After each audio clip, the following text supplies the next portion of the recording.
Je pense qu'il faut d'abord regarder ses propres scores électoraux et puis après aussi faire une analyse de ces scores dans le contexte national mais aussi européen. Si on regarde notre score, bon, je suis assez content du score qu'on a fait, donc je ne vais pas y entrer dans le détail.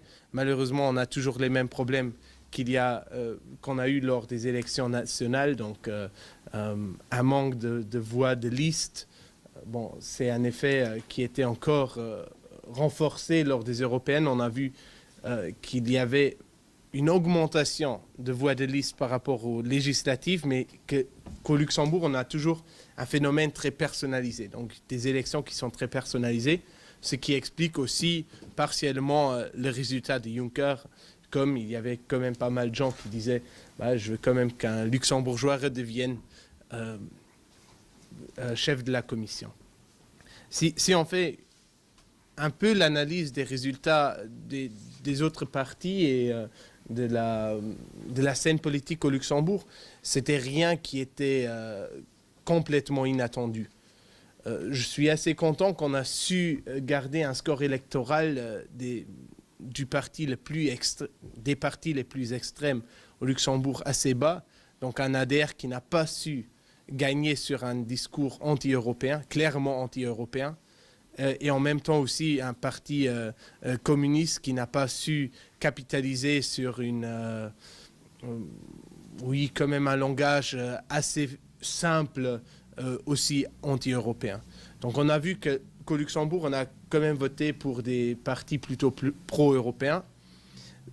Je pense, si on regarde le tout maintenant en Europe, et surtout si on regarde aussi le nouveau Parlement, le Luxembourg, c'était peut-être un phénomène un peu à part, peut-être encore comparable à l'Hollande, qui aussi était plutôt pro-européen, mais les autres pays en Europe, malheureusement, on a vu un taux d'abstention qui était légèrement en baisse par rapport à 2009, mais toujours incroyablement haut.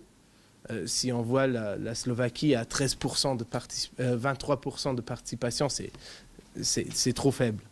Donc, je pense que ce qui est très important maintenant en Europe, c'est simplement de trouver les coalitions qui sont possibles, de les utiliser pour avancer l'Union européenne.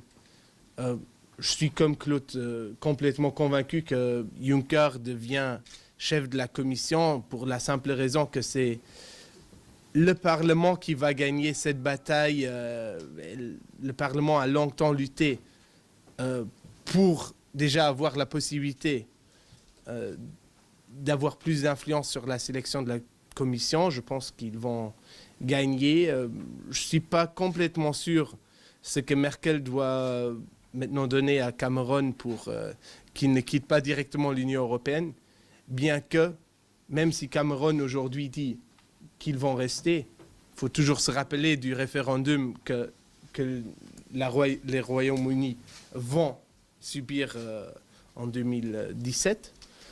Donc, ce n'est pas clair du tout. Même si Cameron maintenant reste dans l'Union européenne, on ne sait pas ce qui va se passer dans les 5 années à venir. Donc peut-être que même maintenant, ça va changer. Donc je pense que le slogan que le Parlement européen a utilisé pour les élections européennes, que cette fois-ci tout serait différent, était droit au but. C'était différent cette fois-ci. C'était différent pour la raison que les élections étaient plus personnalisées qu'en 2009. Je pense aussi, et je termine sur ce point, qu'on devrait regarder vers les pays où on a élu des partis pro-européens pour tirer les bonnes conclusions et peut-être essayer de les appliquer dans les pays où on a élu majoritairement des partis anti-européens.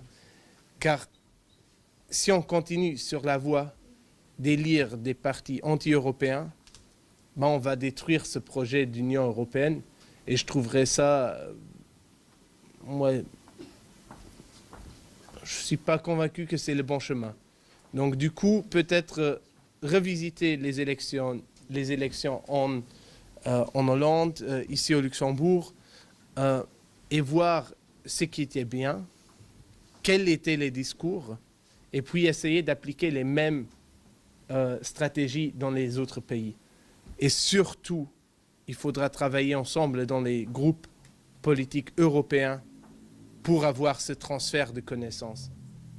Car si j'entends les discours d'un UMP en France, et si je me rappelle qu'ils font partie du même groupe que les CSV, et si j'apprends alors que le Fidesz est toujours membre du EPP, bah, je me demande s'il ne faudrait pas peut-être revoir aussi les alliances qu'on a sur les plans européens. Donc regardez dans les pays qui ont voté pro-européen ce qu'on peut transposer dans les pays qui ont voté majoritairement anti-européens, et puis aussi revoir les alliances qu'on a sur les plans européens, car je pense qu'un parti pro-européen ne saura pas être membre d'une alliance avec des partis qui rejettent l'idée de l'Union européenne.